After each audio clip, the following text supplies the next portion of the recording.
Mimi naitwa Dr. Salim Slim, ni mkurugenzi wa kinga Wizara ya Afya Zanzibar. Kwa kweli leo tumeona turudi tena kwenu wananchi kuendelea kupata mashirikiano yenu juu ya vita vya hii idara yetu kwa mbu ambaye anasababisha maradhi makubwa ya malaria. Nafikiri tunafahamu mkubwa sana kwamba Zanzibar kihistoria ilikuwa inasumbuliwa sana na malaria. Watu wengi ambao tumezaliwa kwenye miaka ya 70 na 80 tumehisi jinsi gani haya maradhi yalikuwa yakitusumbua, na vifo vingi vilitokezea kwa mama na watoto, lakini hata kwa wale vijana. Sasa kwa kiasi kikubwa sana, karibu miaka 25 tumepambana, ikafika wakati kwamba tunasema Zanzibar tumeweza kupambana kwa kiasi kikubwa sana na malaria, na iko chini ya 1%. Lakini kuna vitu chungu mzima ambavyo vikifanyika basi vinaweza kutuhatarishia kurudisha maradhi haya nchini. Vitu wenyewe ni mabadiliko ya hali ya hewa haya tunayoona, tabia nchi. Kwa kweli mvua zikiwa nyingi sana, ya madimbu yakiwa mingi sana, lakini vile vile pepo kali zinaweza zikawafanya mbu watoke sehemu moja walete sehemu nyingine bila sisi kujua. Hayo ni mambo ambayo yako nje ya uwezo wetu kwa sababu ni masuala ya tabia nchi. Lakini vile vile miingiliano ya watu kutoka kwenye sehemu zenye malaria kuja sehemu kama Zanzibar, kwa sababu mtu anaweza akatoka nje na malaria akaja Zanzibar ana vimelea vya malaria, akaumwa na mbu, na yule mbu anaweza kaambukiza watu wengi sana katika kipindi kifupi na akawapa malaria. Kwa hivyo unaweza ukapata maambukizo baina ya mtu mwenye malaria na mbu, akachukua damu akaenda akampa mtu aliyekuwa hana malaria. Lakini njia nyingine ni kuenda kwenye mazalio yale ambao mbu anataga, wakachukua vile vimelea vile vya malaria, alafu akaja akatupa sisi maradhi. Kitu kikubwa cha kuzingatia hapa, tunatakiwa tutizame kila nafasi ambao inamfanya mtu apate malaria tuifanyie kazi. Kikubwa zaidi ni mbu, lakini kikubwa zaidi ni binadamu. Mbu ndio anachukua maoteo akayapeleka binadamu, lakini mbu ndio anomtafuna binadamu aliathirika, akaenda akamtafuna binadamu ziwe. Sasa serikali yetu imejidhatiti kuhakikisha kwamba tunapambana kuyaondoa malaria Zanzibar, tunapambana kuwakinga watu wetu Zanzibar, lakini kikubwa zaidi tunahakikisha kwamba malaria haitushindi. Kufanya hivyo, tumegundua kuna shehia hasa za wilaya ya mjini ndani ya mkoa wa Mjini Magharibi, kuna asilimia karibu 70 ya visa vya malaria vyote ambao viko Zanzibar. Hii ni kwa sababu sehemu hizi watu kuna muingiliano mkubwa sana wa watu kutoka nje na ndani ya nchi. Kwa hivyo tuna uhakika kwamba tukifanya afua kwenye sehemu hizi kwa kiasi kikubwa sana, hasa zile zinolenga kumuua mbu, lakini zile zinolenga kusafisha mazingira, zile zinolenga kuhakikisha kila mtu analala kwenye chandarua, tutaweza kwa kiasi kikubwa sana kuitokomeza hivi visa vya malaria ambavyo hivi karibuni kwa kiasi kikubwa sana vimekuwa vikileta taharuki. Kwa hivyo tunawaomba wananchi watusaidie, watupe mashirikiano. Maofisa wetu watakuja katika nyumba zetu, watapita kwenye mitaa yetu kufanya kila kitakachowezekana kuhakikisha kwamba tunawaua mbu.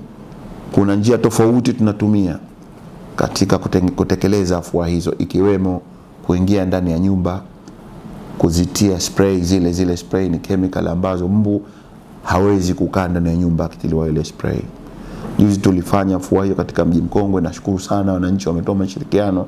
Hata hivyo kulikuwa kuna familia 2-3 zilishindwa kutoa mashirikiano kwa sababu moja au nyingine, lakini hili jambo ni lazima kuwe na mshikamano mzuri wa wananchi ili tutekeleze haya majukumu na kuhakikisha kila mtu yuko salama. Kwa hivyo sisi hatujachoka, tutaendelea kurudi kuhakikisha kwamba pale ambapo tunaona mbu wanatakiwa wapigwe wakati wao wanatagia nje, tutatumia hizi afua za moshi. Tutatumia hizi afua za moshi kwa sababu ndio njia peke yake ya kumuua mbu ambaye yuko nje. Ndani tutatia spray zetu zile, nje tutatia moshi. Umoshi una chemical, hauna madhara yoyote kwa binadamu, lakini ndani ya umoshi mna vitu ambavyo mbu akikumbana navyo vinamuathiri. Lengo ni kuhakikisha kwamba popote penye mbu, kwa vile huyu ndo adui anosababisha kusambaza malaria, tunamfuata na kumuua. Kwa hivyo tutoe mashirikiano. Kiufupi tu tutaelezea. Kwa mfano, kwa kipindi cha muda wa mwaka 2018 hali ya malaria uhalisia kitanzania ilikuwa hivi. Hivi visiwa vya Unguja na Pemba ambavyo vinaonekana hapa viko karibu na Tanga na Dar es Salaam. Dar es Salaam ilikuwa iko kwenye rangi manjano, maana yake hata mikoa ya Dar es Salaam kulikuwa hakuna malaria nyingi sana. Lakini mikoa ya Lindi na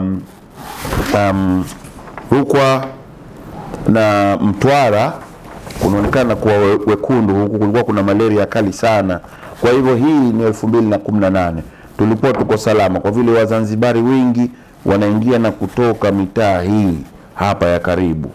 Lakini tukisonga mbele kwenye 2020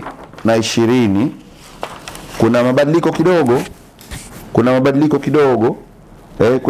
kidogo, lakini bado hatukupata athari kwa vile Tanga, Dar es Salaam, Pwani, mkoa wa Pwani na Morogoro kulikuwa hakujabadilika kiepidemiolojia. Kwa hivyo ulikuwa unaweza ukenda na kurudi bila kupata madhara yote. Lakini kwa bahati mbaya 2023 kwa sababu tofauti, utagundua kwamba mkoa wa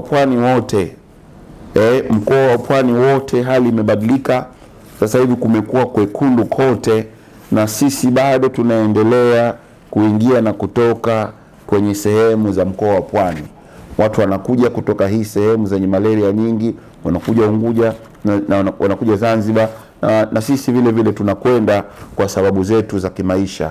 Sasa hii inaleta changamoto ya kuweza kumanage haya maradhi inavyotakiwa. Hata hivyo tutaendelea kufanya afua, tutaendelea kufanya mashirikiano na wenzetu wa Tanzania bara kuhakikisha kwamba tunapambana ipasavyo kutokomeza malaria Zanzibar.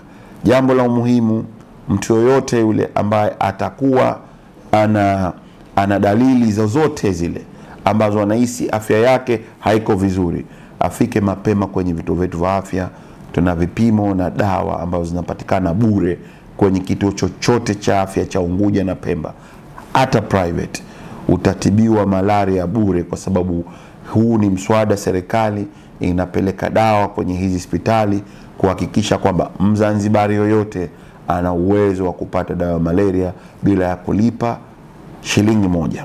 Kwa hivyo tutoe mashirikiano, kwa sababu tukichelewa ukiifuga hii homa baadaye inakuja kuharibu mafigo, na kwa kweli inakuja kuwa changamoto kubwa sana, ambapo pale ndo tunapoviona vifo na majanga mengine ambayo yote yanaepukika.